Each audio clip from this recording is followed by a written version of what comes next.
तो बड़ी खबर इस समय की यही है कि सोनिया गांधी से तीसरे दिन की पूछताछ खत्म हो गई है। सोनिया गांधी ईडी दफ्तर से निकलकर अपने घर पहुंच गई और ग्राफिक्स के जरिए फटाफट आपको समझा देते हैं। 3 दिन सोनिया गांधी से पूछताछ हुई। पहली जो पूछताछ थी वो 21 जुलाई को ही 2 घंटे चली। 26 जुलाई यानी कल सबसे लंबी पूछताछ हुई 6 घंटे तक। आज 27 जुलाई 3 घंटे तक पूछताछ हुई और अगली कोई भी सम्मन की तारीख सोनिया गांधी को नहीं दी गई है। तो ऐसा माना जा सकता है कि फिलहाल के लिए राहत है। हमारे साथ 3 संवाददाता हमारे जुड़ रहे हैं, ओपी तिवारी, निपुण सहगल और जैनेन्द्र कुमार। ओम प्रकाश, पहले मैं आपका रुख करूंगी। ईडी आप कवर करते हैं, क्या कुछ निकल कर आया और अगली कोई तारीख नहीं दी गई है, इसके अलावा कोई जानकारी?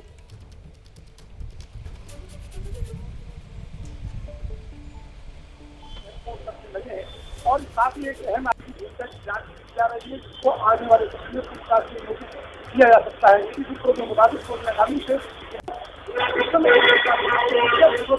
ओम प्रकाश, मैं आपके पास आऊंगी। आपका ऑडियो क्लियर नहीं है, उससे पहले मैं निपुण का रुख करना चाहूंगी, जैनेन्द्र का भी रुख करूंगी, क्योंकि कांग्रेस ने आज खूब हो हल्ला मचाया और लगातार मचा ही रही है। लेकिन कोर्ट ने आज पीएमएलए मामले में एक अहम फैसला दे दिया है और ईडी से जुड़ा हुआ ये पूरा फैसला, इसलिए सुनना बहुत जरूरी है। निपुण, फटाफट दर्शकों को जरा बता दीजिए ये फैसला, और कांग्रेस को कहीं भी राहत नहीं मिली है,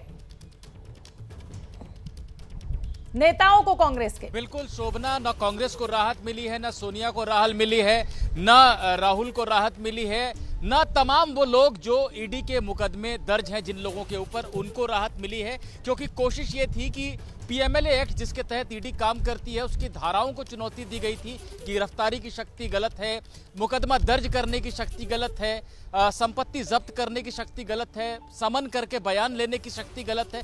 ऐसी तमाम बातें कही गई थी जो एक तरह से एक पिछला दरवाजा खोलने की कोशिश थी कि सुप्रीम कोर्ट कहे कि ये धाराएं गलत हैं तो उससे तमाम मुकदमों में लोगों को राहत मिल जाती। लेकिन सुप्रीम कोर्ट ने कहा ये सभी धाराएं जो ईडी को जो शक्तियां मिली हुई हैं, समन करके किसी को बुलाना और उसका बयान लेना, जैसे सोनिया गांधी से इस समय लिया जा रहा है, या संपत्ति जब्त करना, या छापे मारना, या गिरफ्तारी करना, ये सभी शक्तियां जो ईडी को मिली हुई हैं, सुप्रीम कोर्ट ने उन्हें मान्यता दी और कहा यह बिल्कुल कानून सम्मत है। ऐसे में तमाम लोग जिनको ईडी के मुकदमों का सामना करना पड़ रहा है उनको कोई राहत नहीं मिली है। इसमें सोनिया, राहुल, महबूबा मुफ्ती, अनिल देशमुख, ऐसे तमाम लोग, कार्ति चिदम्बरम, ये सब लोग शामिल हैं जिन्हें कोई राहत आज सुप्रीम कोर्ट से। ठीक है जैनेन्द्र, मैं आपका रुख करना चाहूंगी। देखिए निपुण को आपने सुन लिया, कोई राहत कांग्रेस के नेता क्या किसी भी दल के जिनके अगेंस्ट ईडी ने मुकदमे दर्ज किए हुए हैं पीएमएलए के तहत, उनको कोई राहत नहीं है। लेकिन कांग्रेस का हल्ला बोल भी लगातार जारी है। सोनिया गांधी निकल चुकी है, घर पहुंच चुकी है, अगली कोई तारीख उनको नहीं दी गई है। क्या माना जाए, अब राहत रहेगी सोनिया गांधी के लिए? देखिए, निश्चित तौर पर सुप्रीम कोर्ट में जो ईडी का मामला था, पीएमएलए वाला मामला था, उसमें तो तमाम राजनीतिक दलों के जो नेता हैं उनको राहत नहीं मिली। लेकिन कांग्रेस के खेमे में ये राहत महसूस इस बात से की जा रही है कि सोनिया गांधी को भी फिलहाल कोई नया समन नहीं दिया गया है और फिलहाल पूछताछ उनसे खत्म हो गई है। लगातार 3 दिन कांग्रेस पार्टी सड़कों पर नजर आई और खूब संग्राम करती हुई नजर आई। फिलहाल एक अपडेट ये है कि आज जिन नेताओं को हिरासत में लिया गया था, चाहे वो कांग्रेस दफ्तर से लिया गया था या विजय चौक से सांसदों को लिया गया था, उन सबको रिहा कर दिया गया है। आगे किस तरह की रणनीति रहेगी, किस तरह की राहत महसूस कर रहे हैं कुछ कांग्रेस नेता मेरे साथ हैं। जगदीश जी, कितनी बड़ी राहत है कि अब सोनिया गांधी को कोई नया समन नहीं है, और अगर आता है आगे क्या रणनीति? देखिए, मुझे लगता है भारत सरकार के सवाल खत्म हो गए हैं। सोनिया गांधी जी ने, राहुल गांधी ने अच्छा मजबूती से अपना पक्ष रखा और जवाब दिया। और जो आगे की रणनीति है, अब हम रोडों पर लड़ रहे थे, अब हमारे पार्लियामेंट जो मेंबर पार्लियामेंट में लड़ेंगे। जनता के मुद्दे हमें उठाना है, जनता रहेगी तो हम सब जनता की लड़ाई हम लड़ते रहेंगे। गांधी साहब, यही मैं पूछूंगा, सोनिया गांधी से पूछताछ, कांग्रेस सड़कों पर, जनता के मुद्दों पर कब आप लोग सड़कों पर नजर आए? इससे बड़ा जनता का मुद्दा और क्या हो सकता है? कांग्रेस महंगाई की बात करती है, भ्रष्टाचार की बात करती है। कांग्रेस ने हमेशा जनहित के विषयों को उठाया, किसानों की समस्या पर बात की।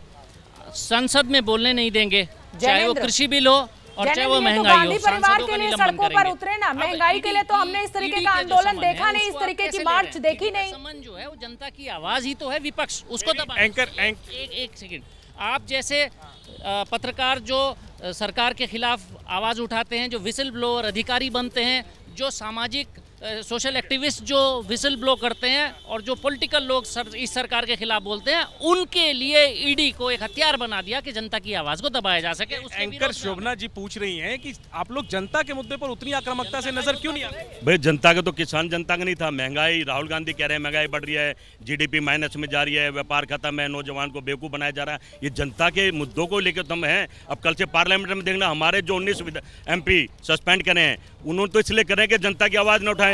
पर अपना जो ये आक्रामकता आप लोगों ने एक नई डेवलप की है बीते दिनों जी। में ईडी के पूछताछ के बहाने, वो जारी रहेगी आने वाले दिनों में भी?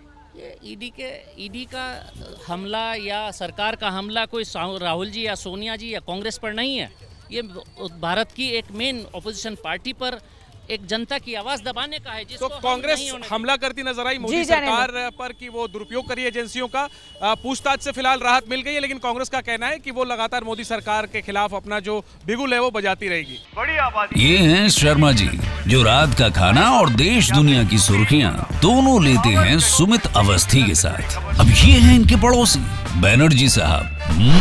मिष्टी दोई खाते खाते पूरा बंगाल जान लेते हैं सुमन दे के साथ। इनकी तरह आप भी देखें अपने फेवरेट न्यूज एंकर को एक ही ऐप पर, और डाउनलोड कीजिए ABP लाइव ऐप अपने स्मार्ट टीवी पर।